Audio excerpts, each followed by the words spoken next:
4 jours après avoir été proclamé président de la République, le général Abdourahmane Tiani se retire de la force anti-djihadiste du lac Tchad.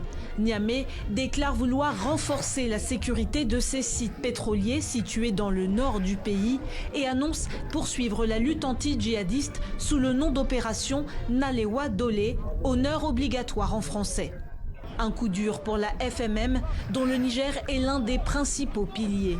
Créée en 1994 par la République du Nigeria pour lutter contre le banditisme armé transfrontalier, la force multinationale mixte est réactivée en 2015 pour combattre les groupes djihadistes comme Boko Haram et l'État islamique en Afrique de l'Ouest. Ces groupes sévissent dans le bassin du lac Tchad, en bleu sur la carte, situé pile à la frontière entre le Nigeria, le Tchad, le Cameroun et le Niger. Ces 4 pays contribuent militairement à l'organisation. Finalement, pas si organisée, comme nous l'avait expliqué Sedi Kaba.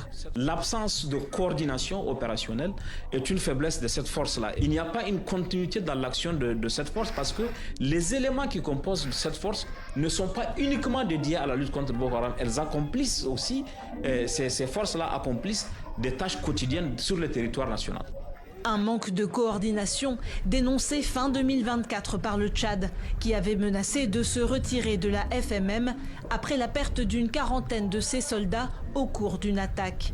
À ces dysfonctionnements s'ajoutent de vives tensions entre États.